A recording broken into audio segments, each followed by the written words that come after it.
Bonjour et bienvenue sur la Corneille à 3D, c'est Tony et aujourd'hui je suis en compagnie de Sultan Salut à tous. et de Tonio Scorpio. Salut!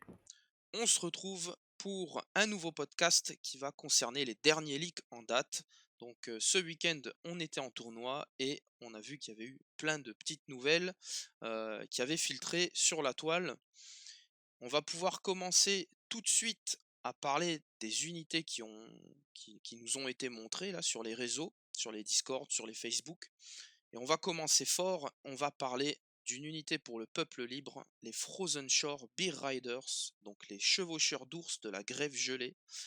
Donc là, on a une unité de cavalerie en free folk, donc c'est la première. Tout de suite, ce qui surprend, c'est les 4 PV par tête. Donc voilà, cavalerie à 16 PV, c'est assez monstrueux.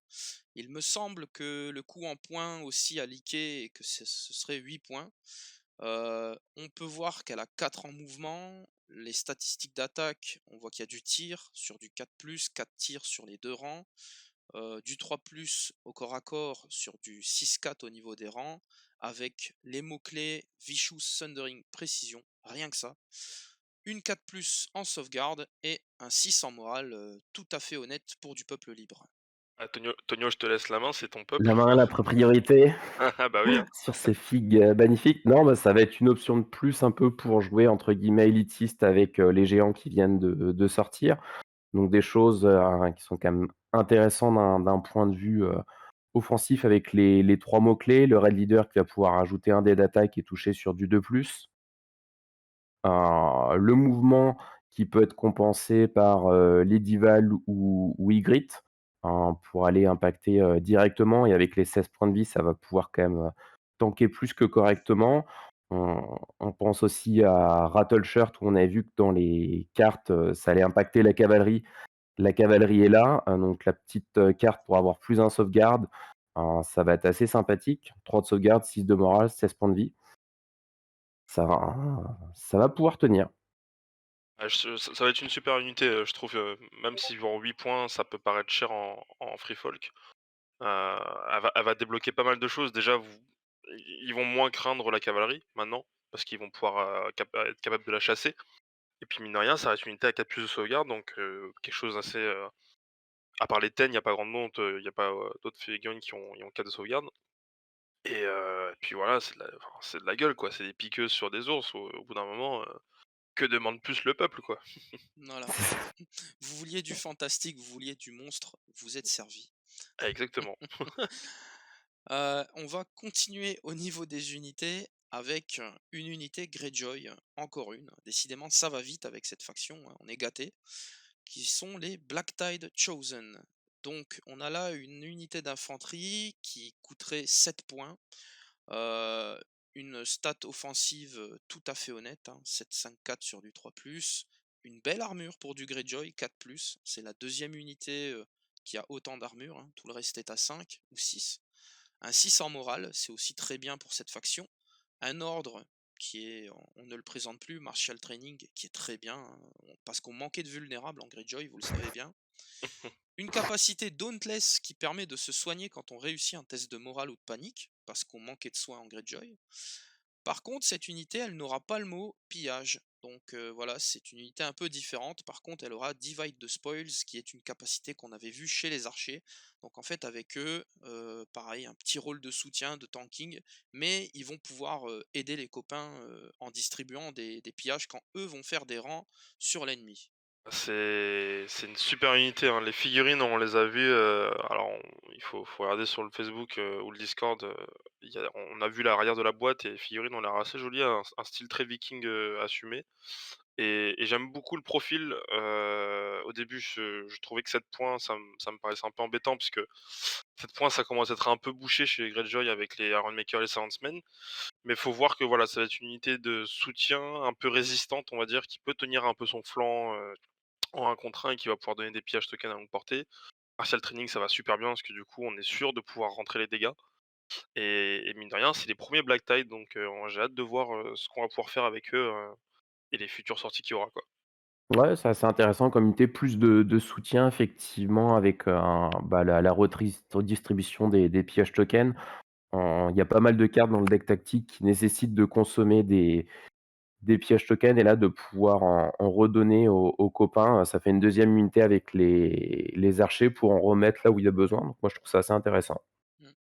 Moi, je pense aussi que ça sera, un bon chausson pour certains commandants. Je pense à Eric qui voilà, mérite, qui apporte pas grand-chose à l'unité, mais avec ce système de partage de tokens, du coup, ça peut être sympa, bon, ça sera technique à jouer, mais pourquoi pas? Ouais, j'avais pas pensé, mais ça peut le faire effectivement. Mmh. On va passer ensuite du côté de des Lannister. Donc eux, ils ont eu une unité, à 6 points qui est Lannisport City Watch. Donc les gardes de Port-Lannis.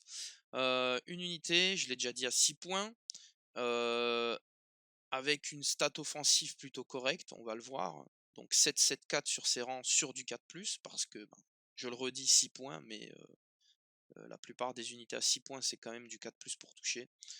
Un 4 en sauvegarde, un 7 en morale, hein, voilà, c'est du Lannister.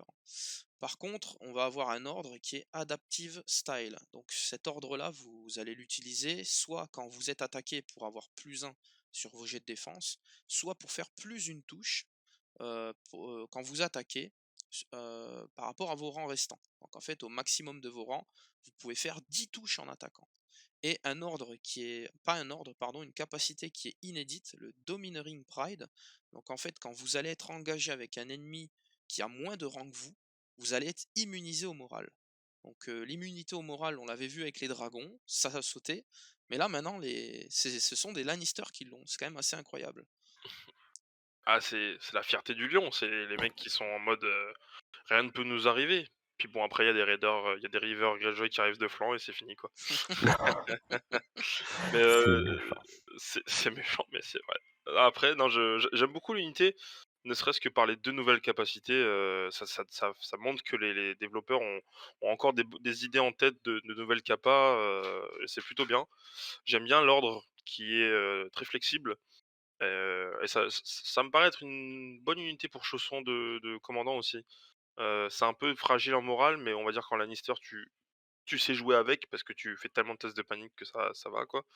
Mais je vois bien un petit Tywin dedans, un petit Tyrion qui reste au chaud dans tranquillou dedans, donc c'est une bonne unité à 6 points, bien comme on les aime. Assez équilibrée, qui est assez forte, mais pas tant que ça non plus, quoi. Ouais, je suis assez d'accord avec toi, une unité qui est assez équilibrée. Ce qui est plaisant, c'est qu'effectivement c'est une unité qui peut être assez, polyvalente, en fonction, du timing et du tempo qu'on veut imposer à la partie. Soit d'aller prendre les objets, et essayer de tanker un petit peu plus, soit à un moment on va avoir besoin d'enfoncer les lignes et du coup avoir un profil, offensif qui est quand même assez intéressant avec, les 7 des 4+, plus les 3 touches, si on est full rang. Heu, c'est quand même intéressant. Mm. Moi, je vais ajouter une chose, c'est que quand j'ai vu ce profil d'unité, j'ai essayé de penser comme notre ami de Cypher, que je salue au passage, et je me suis imaginé avec Grégor Clegane dedans. Donc, on charge avec +3 touches, plus de blessures et Furious Charge, pardon, qui met invulnérable. Donc là, on est sur les 12 blessures potentielles quand même avec cette unité. Mieux vaut ne pas avoir une sauvegarde à 5 ou 6, hein, mais bon. Ah, arrête, arrête, tu vas réveiller le démon, là. Tout pour la table rase. C'est ça. On va ensuite passer chez nos copains de la Nightwatch, on les aime bien. Les lanciers Tourombreuses, donc une nouvelle unité d'infanterie pour la Nightwatch, ça fait plaisir. Donc ça va être 7 points comme le reste du roster, hein, excepté les conscrits, voilà. Donc stat offensive, très bonne, hein, 7-7-4 sur du 3+, pas étonnant. Un 4 d'armure, un 5 de morale, évidemment, c'est pas étonnant non plus. Un ordre, on s'y attendait, 7 fort charge, donc il faut encore le présenter. Quand vous êtes chargé, vous avez simplement le droit, que ce soit de front ou de flanc, de faire une attaque de mêlée, avant de prendre, votre charge, et une aptitude qui est Unyielding, qu'on a déjà vu chez les Stark. Donc vous subirez moins une perte au moral sur les tests de panique pour vos rangs détruits. Ah ben, bon chausson, pour, avoir le général avec les vétérans pour des unités qu'on va vouloir pour, aller sur les objectifs. Heu et puis du coup un potentiel offensif qui est pas dégueulasse, hein, parce que 7 dés à 3+ avec les cartes et les vœux qu'on va pouvoir attacher, ça va causer. Ouais, c'est le 7 Force Charge, c'est un ordre qui est devenu très, très fort, là où avant c'était que de front, donc on s'y attendait un peu, enfin on a essayé de tourner autour. Là, c'est sur de la watch, ça va pas être drôle. Quand on va les charger, qu'on va se manger un 7 Force Charge et l'épée dans les ténèbres, ouais, bah, on va parler une nouvelle langue, hein. Mais je les trouve en fait, plutôt bien équilibrés pour 7 points, dans le sens où c'est une unité défensive et elle sait très bien le faire, mais je trouve qu'il y a elle est pas déconnante dans le reste. C'est pas une unité qui a des mots-clés de fou, bah, déjà il y a pas de mots-clés, il y a pas de Sundering comme les hallebardiers à Lannister, donc je la trouve plutôt bien. Mmh. Clairement, moi j'ai pensé à l'épée dans les ténèbres, mais j'ai aussi pensé à The Light That Brings the Dawn, qui Ouais, permet de relancer. Donc en fait, vous contrechargez et vous relancez vos dés, c'est quand même assez fort. Et pareil, hein, quand on va voir des builds avec, ces spearmen qui contrechargent, les arbalétriers qui contrechargent, ça va être vraiment l'armée défensive anti-attaque, je tape en premier et regarde quoi. c'est vrai, à Ah c'est l'aide. ça, on parle même pas de Donald, dans cette unité-là.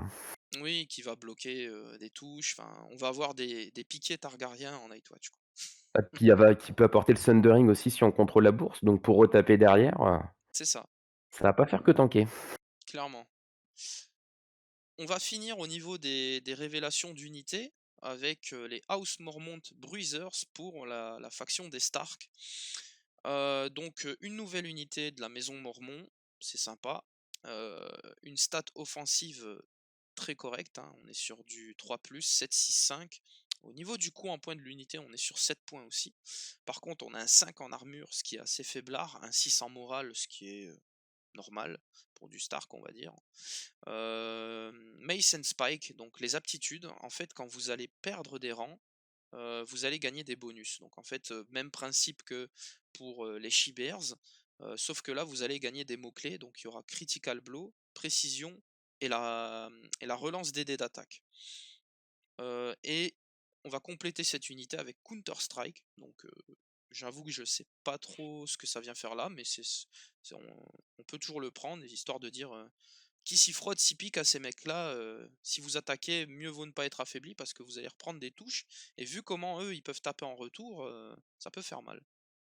Bah, pour cette capa, ça peut comboter avec, c'est Hollande, c'est ça en start qui met -1, Oui, Oui, c'est Hollande, pour oui. toucher à des unités donc bon après ça peut faire des combos qui peuvent être assez chers mais bon sur le principe, c'est sympa. Après sur le design des dés d'attaque, ça me fait penser aux anciens Stag 1.6, du coup qui gagnaient oui, des bonus en fonction des rangs détruits, sauf que là, ils commencent déjà avec un bonus qu'ils peuvent choisir, donc ce que je trouve quand même nettement plus intéressant.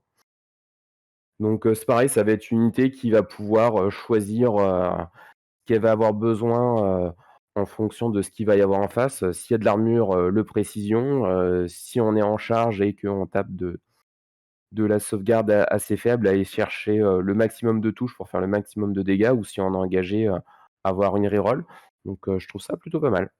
Bah, écoute, moi j'aime bien l'unité, parce que je trouve qu'elle ressemble beaucoup au style de jeu Stark 2021, donc une unité, enfin une faction défensive, qui maintenant, tape beaucoup en contre et eux en fait c'est vraiment ce style-là, je trouve qu'ils ont ce côté un peu, ouais on va taper, on va se faire, taper mais derrière on va te retaper encore plus fort. Parce que mine de rien dès que tu perds un rang, OK, bah, tu quand même que 6 dés, mais tu critical blow précision ou tu précision reroll, donc c'est vraiment fort. C'est vrai que le Counter Strike, il est un peu bizarre, mais bon, c'est une unité qui paraît, un peu faible sur la table et on se dit: «Bah, on va aller le chercher» et mine de rien, si on reste engagé avec eux et qu'on n'a pas trop de relance, on peut peut-être perdre le combat d'attrition et eux, derrière, ils vont nous finir donc je trouve que c'est plutôt une bonne unité pour 7 points, ça va le faire, quoi. mmh, clairement. Bah, moi, j'ai pensé, à Winter's Might, hein, dessus, quand on a les épées, si on a pris tarif, ça peut commencer à faire mal. Également avec le Last Stand, comme on voyait avec les Baratheons avant, avec les anciens Stag Knight, un Last Stand bien énervé, donc pourquoi pas? Ouais, complètement. Puis il manquerait bien maintenant, il manque plus qu'un commandant, mormon et puis on est bien. Clairement, clairement. Du coup, on en a fini au niveau des leaks, des unités, hein. Bizarrement, on n'a pas eu, de Baratheon, la loyauté, bizarre là, ça on n'en a pas eu et puis voilà, c'est bien fait. On n'en a pas eu non plus pour les Targaryens, parce qu'avec les Blood Riders, ben, pareil, c'est bien fait. Du coup, on va pouvoir passer entre guillemets à une seconde partie qui va être dédiée à une future boîte. Quelle boîte? Quelle boîte? On Une boîte salée. Ah ouais, ça, ça va quelle être boîte! salé, ça va être très salé. On va attaquer sans tarder. On parle bien évidemment de la boîte de héros 2 Greyjoy. Donc, les Greyjoy vraiment, nouvelle faction, mais tout arrive vite, hein, c'est incroyable. On va commencer avec les NCU, parce qu'il y a beaucoup de choses à dire. Le premier, ça va être Baron Blacktide, donc le prêtre noyé aveugle. Donc lui, c'est une influence, il va coûter 5 points. Quand il influencera une unité, pour chaque... en fait, vous subirez une blessure, toutes les deux touches non bloquées, que ce soit les attaques ou les effets. Donc si vous subissez une attaque ou si vous subissez par exemple un, un final strike, quelque chose comme ça. Par contre, l'influence, vous allez la perdre si vous ratez votre test de panique. Donc là, comment dire, on a une influence qui vient donner du tanking monstrueux à des unités Greyjoy dont c'était pas le fort en termes d'armure. Ouais, bah, c'est moi je sais sur quelle unité ça va aller, hein. Ça s'appelle, Silence et ça finit par Men et ça va être très, très fort parce que on va perdre pas beaucoup de dégâts à la sauvegarde, on va rien prendre au moral donc et puis Beron va rester attaché sur nous tranquillou donc et puis nous on va continuer à taper, comme des bœufs, quoi. Ce que j'aime beaucoup et merci Simone, c'est rare que je vous dise merci, mais heu, Beron ne peut influencer que les unités Greyjoy, donc Tout à fait. il y aura pas de Flaymen avec Beron, ça c'est bien. Donc non, non, c'est un truc très logique, comme avec Aeron, c'est pareil, c'est vraiment bien et je trouve que pour 5 points, il les vaut, mais totalement. Il c'est bien parce qu'en fait, c'est un effet très, très fort, mais qui quand même est compensé par le côté, voilà, on sait que les Greyjoy, ils ont pas un super moral, donc si vous ratez, bon, bah, vous perdez quand même une influence, qui est intéressante. Ouais, puis tu parlais des Silence Men où Beron va bien dessus, mais après sur des rivers à 5 points pour aller bloquer une unité d'élite, en face, c'est plutôt pas mal aussi. Ouais, c'est vrai, ouais, c'est vrai. Et ce que je trouve effectivement intéressant, c'est qu'il y a un effet qui est très, très fort, mais qui peut être perdu, par un test de panique manqué. Mm. Moi, c'est étonnant, hein. Vous avez pas parlé des trappeurs avec achat sous cette influence. Ouais, Non, parce que c'était trop. on n'a pas parlé de ça parce que bon, c'est quand même une sauvegarde à 6. Les Sciencemen, au moins, on a du 5, c'est déjà pas mal. Ouais, mais bon, là, achat, ça va devenir un autre problème avec les trappeurs avec cette influence. C'est vrai. Ensuite, on va passer à comment me parler de lui? On l'attendait. Tous les fanatiques des Greyjoy l'attendaient. Je parle de Mokoro. Donc là, ça me titille quelque chose, hein, parce que la magie d'Orlor de la Flamme Noire, attention, hein. Donc ça va être 5 points pour ce monsieur en NCU. Donc vous allez démarrer la partie, Mokoro, il aura 2 ordres sur lui. Donc à chaque fois que Mokoro s'emparera d'une zone, vous pourrez enlever un token ordre.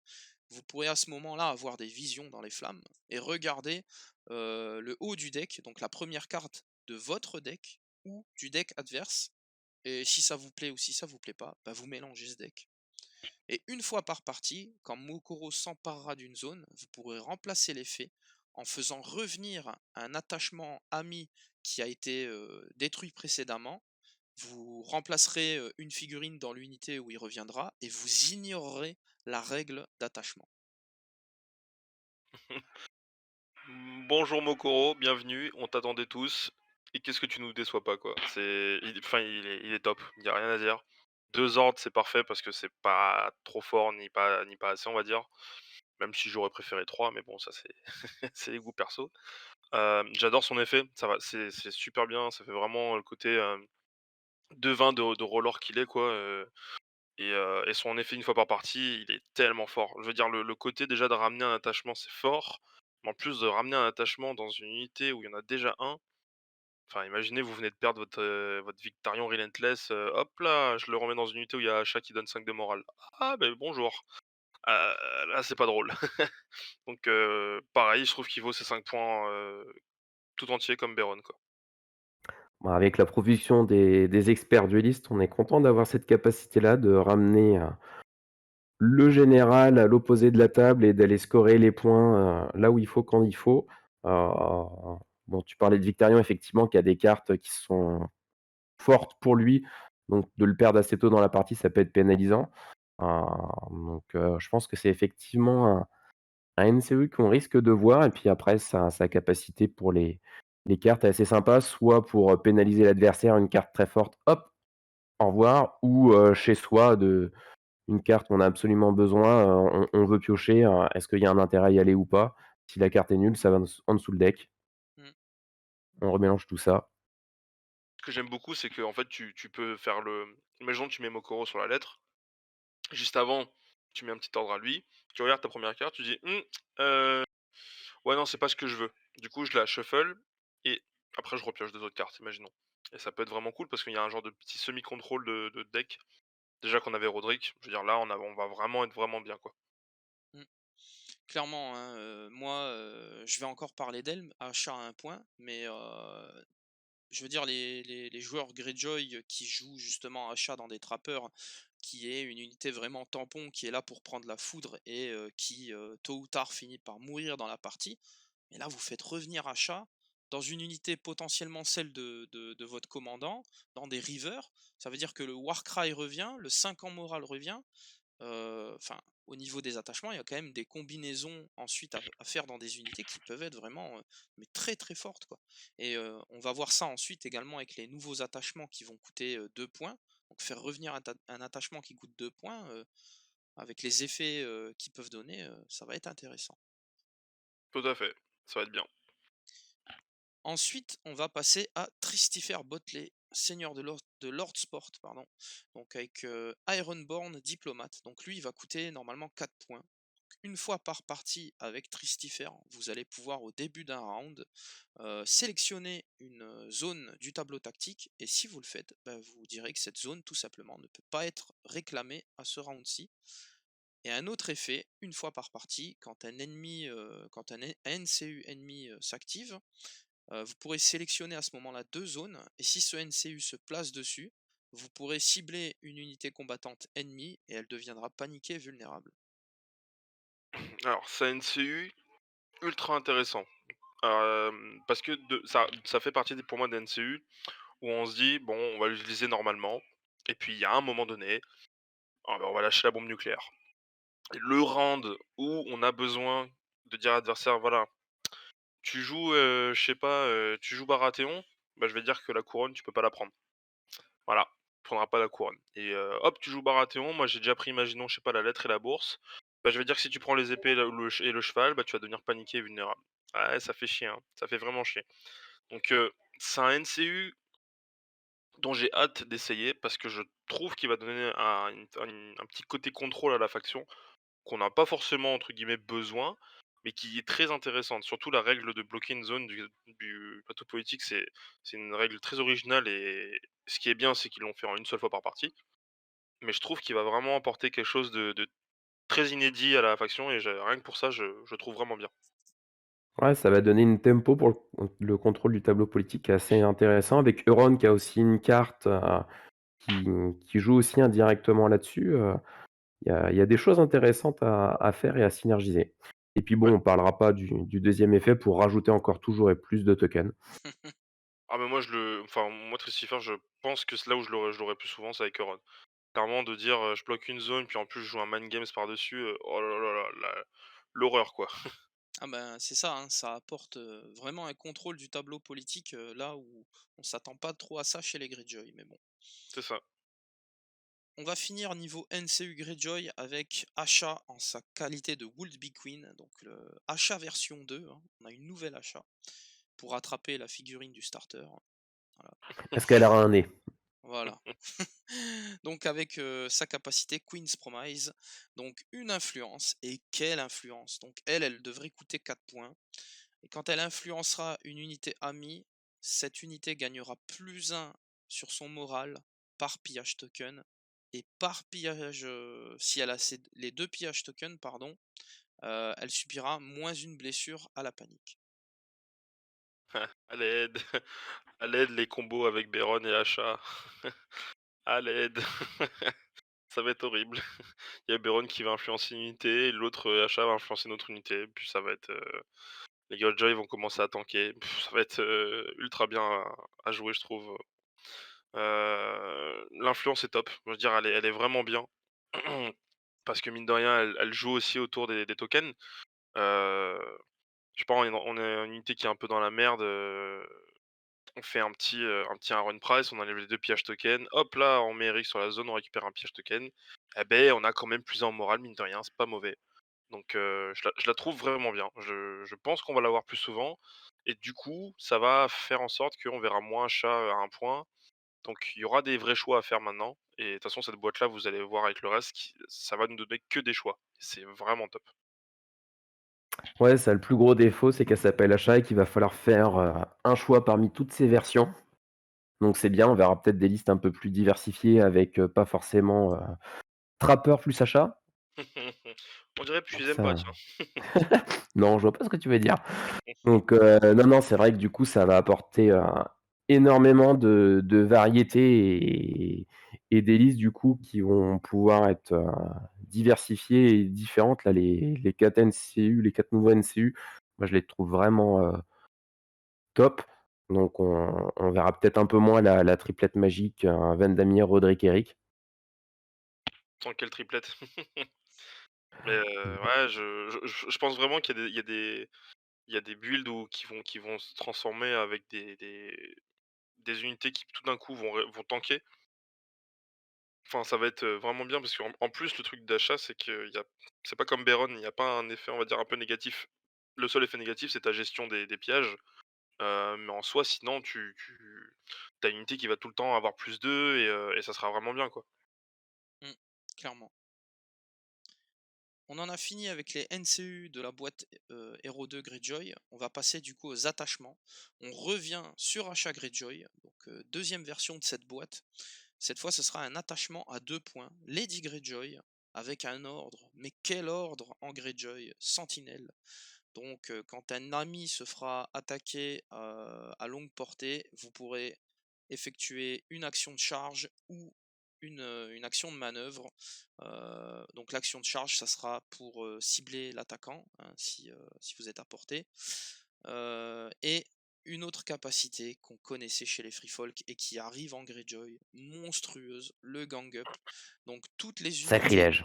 tout- c'est ça, toutes les unités amies au niveau de leur attaque de mêlée vont gagner +1 pour toucher et +1 dé d'attaque quand vous serez engagé, à condition d'avoir une autre unité amie engagée, bien sûr, sur la même. Oh aïe, aïe, aïe, aïe, aïe. Mamma mia. Quelle version d'achat! On était en train de dire que la version NCU c'était un truc de fou, mais alors l'attachement à 2 points. Alors c'est 2 points, en Greyjoy, il va falloir qu'on change un peu notre fusil d'épaule et voir un peu si on va pas descendre en activation. Au lieu d'être à 8, peut-être passer à un 7 un peu plus élite, mais bourrin. Mais le gang up avec Sentinelle, ça va être n'importe quoi. Si on arrive à passer une charge sous Sentinelle gratuite et qu'on déclenche immédiatement le gang up, mais ça va être tellement fort. Donc franchement, elle vaut les 2 points, et c'est bien qu'il ait mise à 2 points.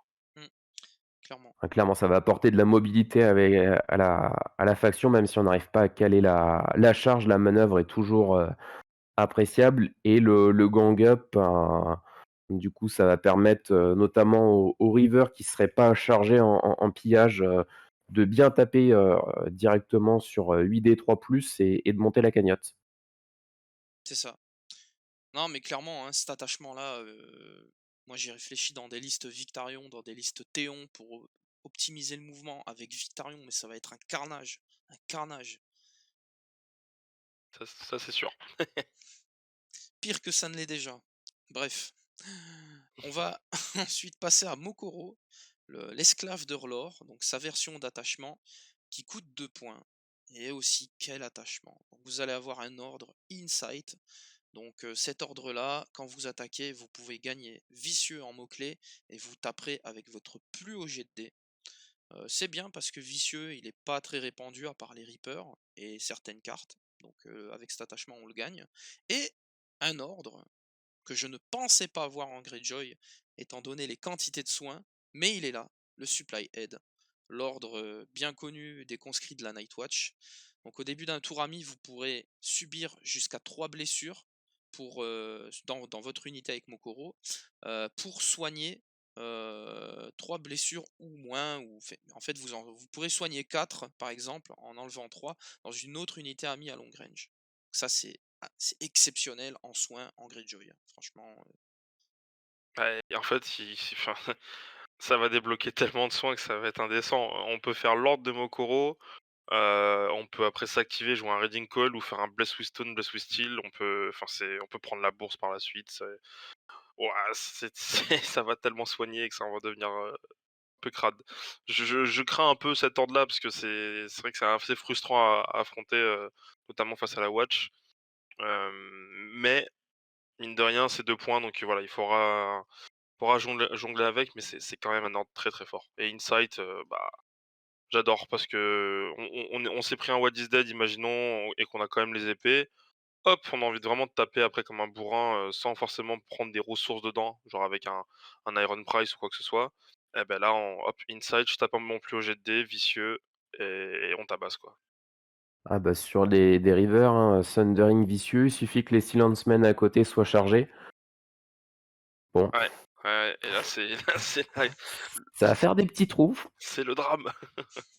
Mais après, ce qui est intéressant, c'est que c'est quand même un attachement à 2 points, donc comme pour achat, donc c'est pas donné non plus, même s'il y a des unités qui sont pas chères en Greyjoy, mais ça va revoir, je pense, un peu les manières de tourner les listes et et des listes qui tournaient très, très bien maintenant en 8 activations. Est-ce qu'on verra des listes à 7 activations pour rentrer ces attachements-là? Ah, je pense bien, je pense bien. Il y a peut-être moyen qu'on je pense on va avoir 2 archétypes de listes où on va avoir des listes un peu plus élites, avec cette activation, mais vraiment burnées d'attachement et de gros NCU, ou peut-être rester sur le 8 activation pour, avoir l'avantage du tempo, qui est quand même le truc que les Greyjoy apprécient le plus, qui est de faire le fameux, bah, j'ai l'avantage en activation, donc je sais quand est-ce que je vais pouvoir taper, je sais où je vais mener mes combats. Mais les deux je pense qu'ils vont se valoir, faudra voir. Moi, j'attends juste le moment de pouvoir le jouer dans une liste Victarion, pour le jouer avec Nut et Victarion, comme ça le groupe de métal est au complet et l'équipe de Briscard, ça va taper dur. En plus, la fille de Mokoro, elle a l'air vraiment jolie pour le coup. Clairement, elle a l'air bien réussie, ouais. On va ensuite passer à un autre attachement, Baelor Blacktide. Lui, il va coûter 2 points. Pourquoi ils sont allés le chercher, étant donné que dans le fluff, il se fait couper en 7 morceaux? Bon, je sais pas, mais il est là en tout cas, et c'est pas fini, vous allez voir après. Il a une capacité Boldness and Courage qu'on ne présente plus, hein. Plus un dé d'attaque et vous comptez comme un rang supplémentaire quand vous en avez perdu un, que ce soit au tir ou au corps à corps. Et la capacité Unyielding, qu'on a déjà vu sur les Spearmen de la Watch. Moins une blessure sur vos tests de panique par rapport à vos rangs détruits. Bon attachement à 2 points. Le Boldness and Courage, je vois pas encore trop où le mettre, mais pourquoi pas dans un build vraiment élite avec des Silencemen qui taperaient à 8 dés, full rang, puis 7 dés, puis 5. Unyielding en plus, bon, ça serait un peu caché sur les Silencemen, pourquoi pas, on sait jamais. Donc peut-être aussi sur des Reapers ou des Rivers, enfin, ils rentrent à peu près partout, mais faudra tester. Mais je trouve les 2 capas, plutôt bien. En Greyjoy, c'est pas mal. Mm. Ouais, pour le coup, par rapport aux autres attachements, si à 2 points, c'est vrai que je vois comme ça, je vois pas trop comment est-ce qu'on va pouvoir le placer tellement il y a de bons attachements à côté par rapport aux autres, mais du coup, on va voir sur le terrain ce que ça va donner. Mm. Bah moi j'ai pensé aux archers, quand on a des problèmes de riches, bon ça fera des archers chers, mais 7-6-6 quoi. Au niveau des attaques, Ah, c'est vrai. avec un petit price of failure, pourquoi pas? Ouais. Puis Avec un petit Unyielding, avec un petit ouais. finger dance en plus, pourquoi pas? Puis Unyielding, c'est pas trop déconnant sur les archers, au moins on sait qu'on si on peut potentiellement tanker au moral, ça peut être pas mal. Mm. On va finir les attachements Greyjoy avec Dagmer Gueuland 2.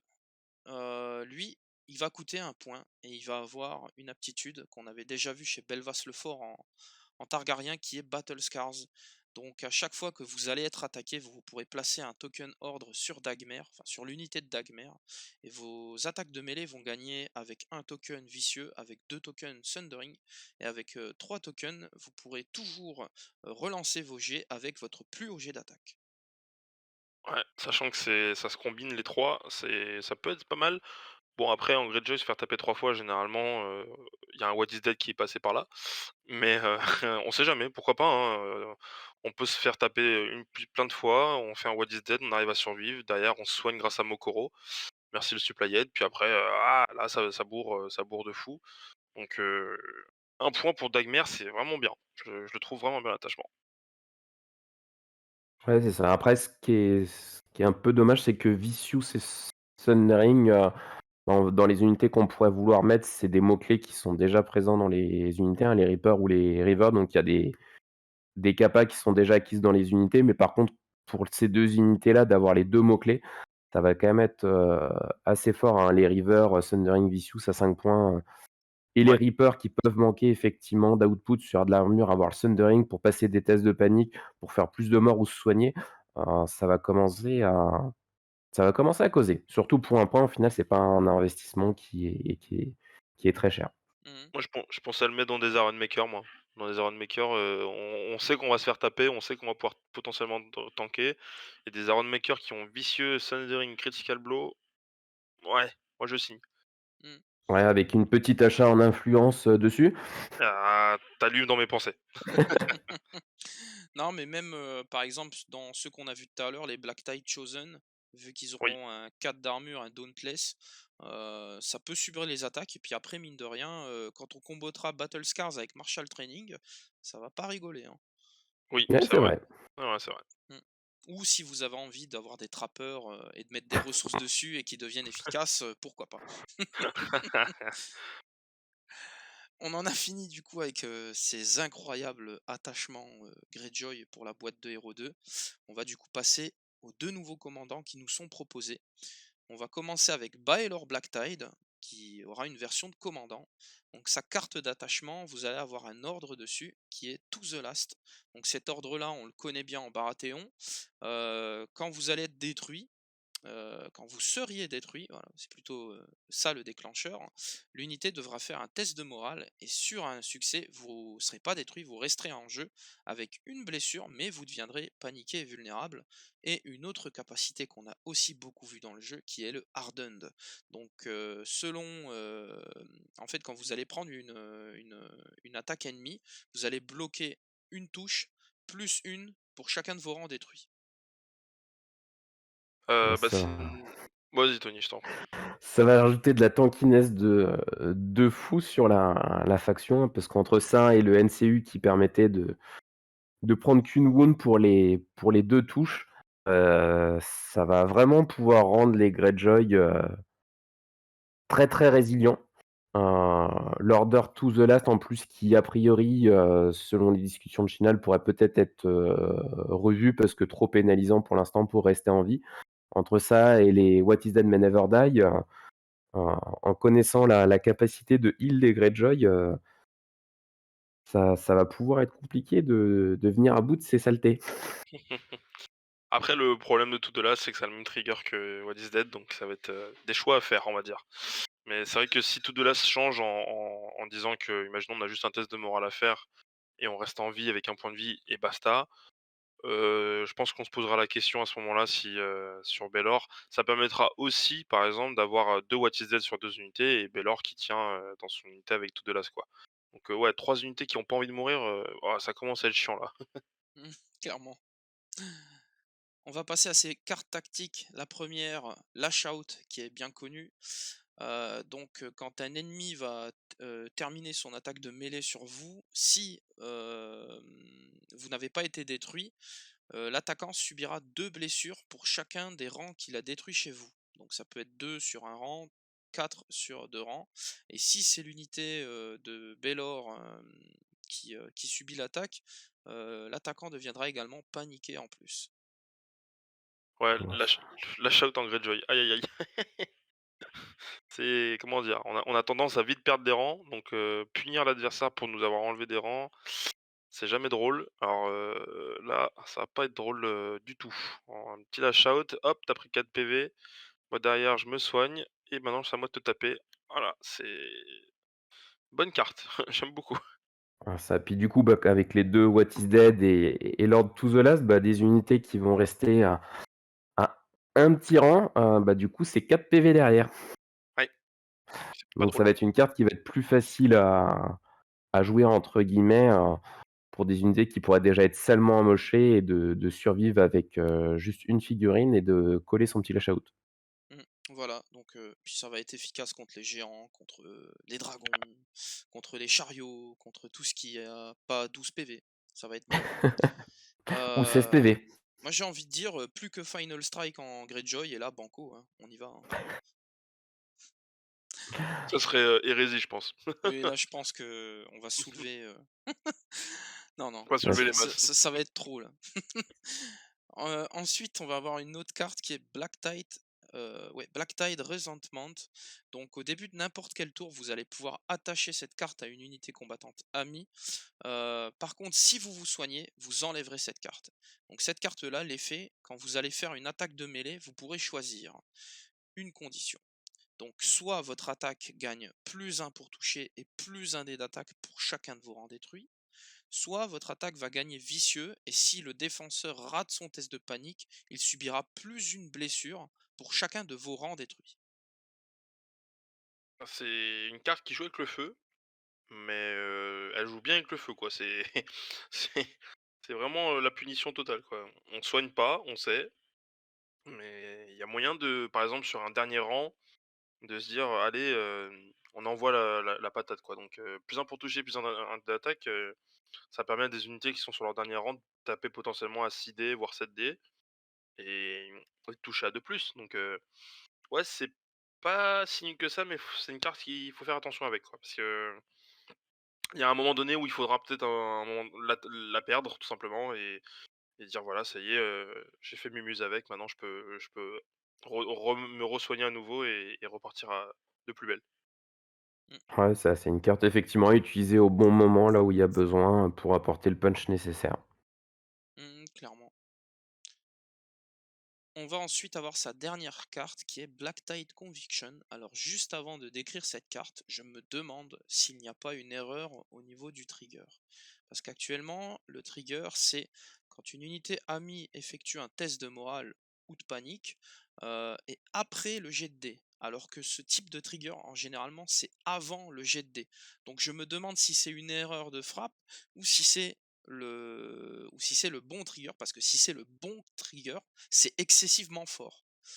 Parce que l'effet, en fait, après le jet de dés, vous allez gagner plus un sur votre morale pour chacun de vos rangs détruits, et plus un pour chacun des rangs détruits adverses avec qui vous serez engagé. Donc en fait, vous allez gagner des bonus au moral, mais pourquoi après le jet de dés? À mon sens, ça doit se faire avant. Bah, ça doit se faire avant, mais pour le coup, je suis pas sûr que ça soit un oubli.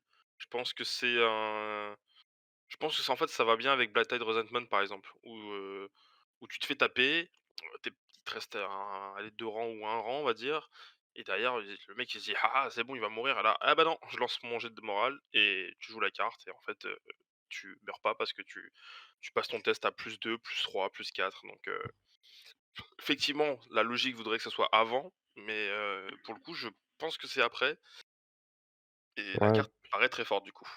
la carte est forte, mais après il y a d'autres cartes comme ça, par exemple la carte de Styr qui permet de réussir un test auto de morale, après avoir jeté les dés de panique pour les unités à short range de Styr. En neutre, il y a aussi cette carte-là avec, un des commandants Rose ou Ramsay, je sais plus, heu, Dans le deck de base, je crois, il est dans le dans deck le de deck base, de base. ouais. Donc effectivement, c'est des cartes qui sont fortes, mais du coup, là, elle est quand même soumise à condition. C'est déjà d'avoir perdu des rangs pour ajouter des bonus. C'est pas une réussite auto, donc ça me choquerait pas que ça soit après le jeter de dés. Mmh. Oui, Oui, oui. vu ce que vous dites, oui, je comprends mieux l'effet du coup, ouais. Mais bon, ça reste quand même assez fort si on a un combat, de 2 unités en train de mourir, ça peut être bien. Ouais, en Ouais, fait, carrément. de ce que moi je crois comprendre avec Balor, c'est que ça a l'air d'être un peu notre commandant d'attrition. Hem, il a l'air d'être tout fait pour jouer sur le côté, un peu résilience de la faction, donc il jouera très bien avec son papa Beron, quoi. Et faut voir, ça peut peut-être faire des listes, un peu plus, résistantes, on va dire, et réussir des tests de panique alors on est sur nos derniers rangs et tout ça, ça peut être cool à jouer. Mmh, clairement. On va du coup passer au dernier leak qui Ah! est, le second commandant de cette boîte de héros de Greyjoy. Et quel Heu, commandant! vous entendez déjà, ça s'excite, hein. Je vais parler de Dagmer Gueuland 2, le maître d'armes, dans sa version commandante. Et quelle version! On va d'abord voir son profil d'attachement, donc l'ordre Martial Training qu'on a vu déjà chez les Black Tide Chosen. Donc quand vous allez effectuer une attaque de mêlée, avant le jet de dés, vous allez pouvoir relancer tous vos dés et le défenseur devient vulnérable. Je vais le redire parce qu'on donne pas assez de vulnérables en Greyjoy. Et et un petit gang up comme achat attachement et comme les free folk. Donc plus un dé et plus un pour toucher pour l'ennemi qui est engagé déjà avec une autre unité. Que dire, que dire, que dire? Bah, il y a plein de choses à dire, hein. C'est Dagmar Gueuland 2 quoi, c'est trop enfin sa carte de commandant déjà à l'annonce du lourd. Donc je vais me réserver mon excitation pour le reste. Ouais, mais en fait, vous avez posé trop de tokens, vous avez même plus savoir quoi en faire. Ouais. Ouais, ouais, ouais, ouais, on pose beaucoup de vulnérables. Bah, au moins on sait qu'on va rentrer les dégâts, ça y a pas de problème. C'est Non, ça. non, bah, puis le gang up, comme ça en capacité sur un général, c'est toujours appréciable. Ah ouais, ça fait plaisir, ça c'est sûr. Mm. On va attaquer avec ces cartes tactiques, pardon. J'en perds mon élocution. Lust for Glory, la première. Quelle carte! Quelle carte! Au début de n'importe quel tour, vous allez pouvoir attacher cette carte à une unité combattante amie jusqu'à la fin du round. Et quand elle sera attachée, l'unité comptera comme ayant ses 2 pillage tokens. Et son attaque de mêlée gagnera évidemment +1 pour toucher. Mais si elle est attachée, oh, vous allez perdre 1 à vos jets de sauvegarde. Oh, oh, tristesse. Tristesse et désespoir. Alors on va passer de sauvegarde à 5 à sauvegarde à 6, c'est vraiment compliqué, hein. Franchement je trouve C'est que vraiment dommage. ouais, c'est un gros nerf. Moi j'aime pas cette carte. Je rigole, je l'adore. Elle est dingue. Bah, en fait, voilà, c'est je me demande si avec Dagmer, on va vraiment avoir besoin d'Eric. Je pense que oui, mais il y a vraiment des tours où on va se dire, bah, je vais concentrer mes pillages tokens que sur une unité ou 2 et le reste, tout le monde va avoir ses pillages, tout le monde va pouvoir taper, quoi. Donc c'est là, j'imagine déjà des rivers, enfin des reapers, en fait, où on n'a pas besoin de mettre de ressources sur eux. On met juste la carte, on les envoie charger, 7 dés à 2 plus avec 2 pillages tokens, let's go, quoi. Mm, Donc ça a donné envie de retester pas mal d'unités avec ça, et d'y aller donc même des trappeurs, hein, des trappeurs qui tapent à 3 avec 2 pillages tokens immédiatement, c'est top. Ça, c'est une carte qui va permettre d'enclencher les mécanismes et de faire gagner, sûrement plus facilement les tokens, que ce soit sur les Reapers ou les Rivers.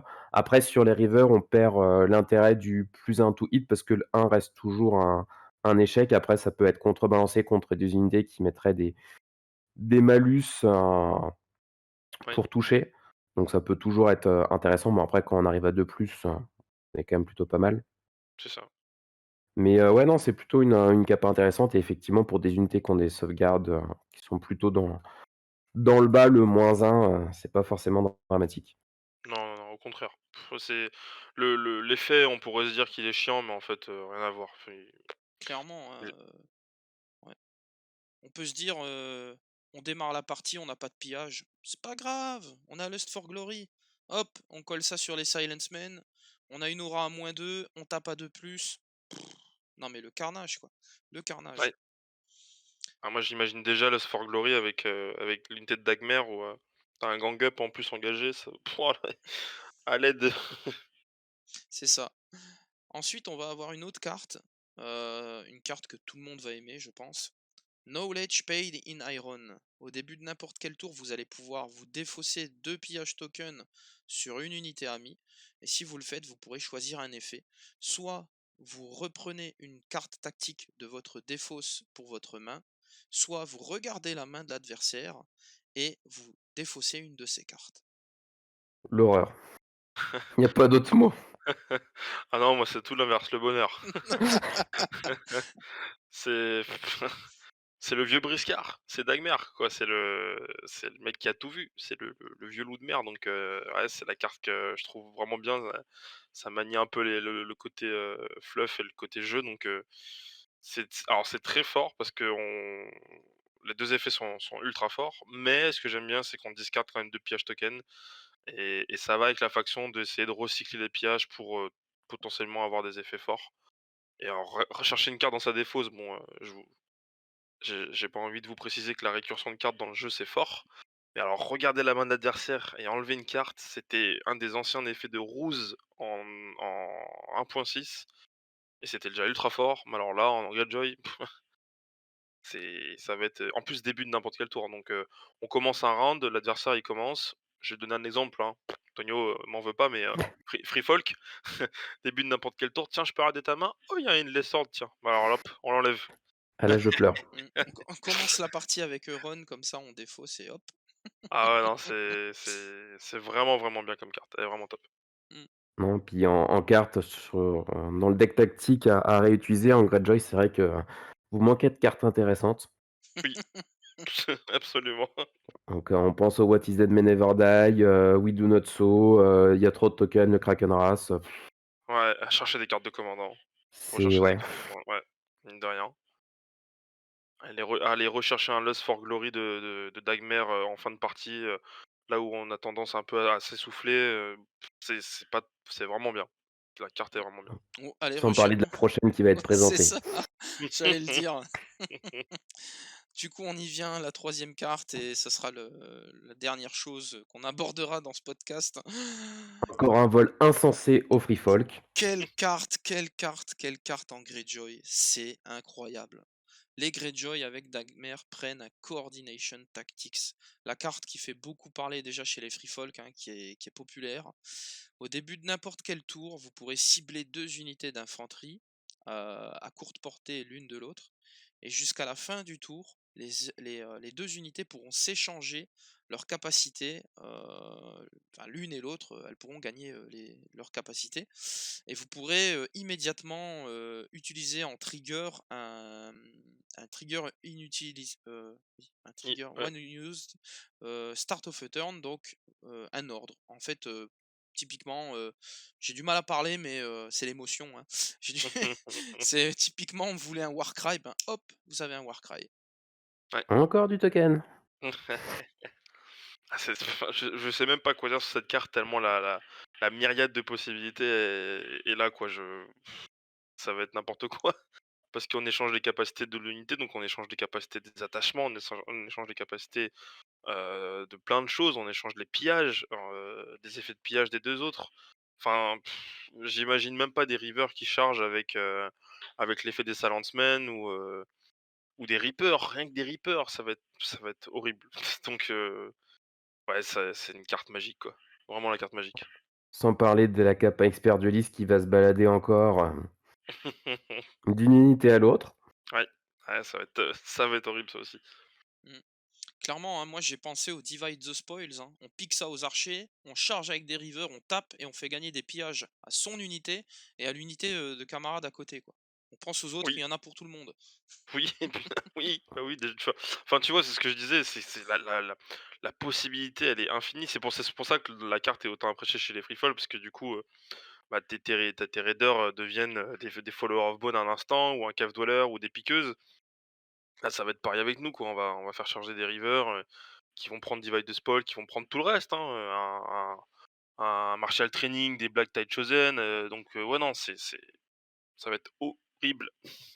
Ouais, voir après, c'est quand même moins utilisé, mais ça pourrait aussi être en défensif avec les Iron Maker pour piquer de la sauvegarde d'armure. C'est beaucoup plus compliqué à utiliser, beaucoup plus touchy et des fois ça peut être un peu dans le vent, mais ça peut sauver des parties. Oui, complètement, ouais, parce que du coup, on échange les capacités, mais ça veut pas dire que l'unité de base ne l'a plus. Donc, si les Iron Maker échangent leurs capacités avec les autres, parce qu'en fait, la carte, c'est même pas échanger, c'est que les deux unités gagnent les aptitudes de l'une de l'autre. Donc il y a des Iron Maker qui restent à 2+, et bizarrement, tu as des Rivers avec 2 pièges tokens qui sont quand même à 3+. Donc mine de rien, ouais, c'est vrai que ça peut être très fort. Mmh. Et un autre truc que j'ai noté, c'est qu'on peut échanger ses capacités avec des neutres. Et on va s'arrêter là-dessus. Ah! J'avais pas pensé à ça, c'est horrible. Coucou les bastard girls. Bordel de merde. Il fallait que tu dises ça, hein. Bon, les archers qui vont tirer et charger, c'est quand même ça vend quand même moins du rêve, hein. Oui, oui, Ouais. clairement. Non, mais bon, Ah, voilà, quoique avec les Bastard Girls, ils vont gagner vicieux, hein, donc ah non, mais bon, au début de n'importe quel tour, si les Silence Men vont se faire charger et qu'ils gagnent un horrifique visage, bon, pourquoi pas, hein. Bordel, c'est horrible. Non, il y a des trucs horribles à faire. Bref, on en a fini du coup avec ces commandants Greyjoy, avec, tous ces leaks. Bah, que du bon, hein, pour les Greyjoy, que du bon. Ouais, on oublierait même presque qu'il y avait d'autres unités montrées. Mais oui, c'est la vague, qui est la vague 4 de Q4 normalement, elle est très, très bien. Je trouve que bon, pour les Greyjoy forcément ils sont un peu plus gâtés, mais je trouve que même les autres unités qui sont sorties, enfin qui vont sortir plutôt, sont vraiment top. C'est vraiment bien. Mmh, Ouais, non, non, ça va encore apporter des builds de liste intéressantes à tester, à synergiser, des commandants qu'on voyait peut-être, pas souvent, qui pourront être remis, en avant. Heu, Ouais, je pense à donc Rattleshirts moi pour ça. ouais, tout à fait. mmh. Donc non, non, ça annonce du bon, en espérant que, on reçoive pas ça dans D6 + 12 mois. Mmh, clairement, clairement, ouais. 2023 plus 36. Je vais juste ajouter une dernière chose par rapport à Dagmer. Je sais, je peux être saoulant et Bob Bernard ne va pas aimer ce podcast, parce que j'en parle trop. Mais Dagmer, toutes ses cartes, le trigger, c'est Start of any turn. Donc c'est quand même Oui, super à jouer, hein. ouais, ouais. Mmh, Il est très flexible. Alors après, il est aussi, il peut être aussi un peu frustrant parce que du coup, on a envie de jouer toutes ces enfin, un moment toutes ces cartes en même temps. Mais je trouve, ouais, qu'il est très flexible, pour le coup, parce qu'au au moins on pourra s'adapter à ce qu'il y aura en face, quoi. clairement. Et je pense qu'on a tout dit, qu'on va s'arrêter là. Moi, messieurs, je vous remercie pour m'avoir accompagné encore une fois pour un podcast et parler de toutes ces nouveautés. Et sur ce, moi, je vous dis à bientôt pour de prochaines vidéos. Allez, salut, bye, ciao. Ciao, ciao. Ciao.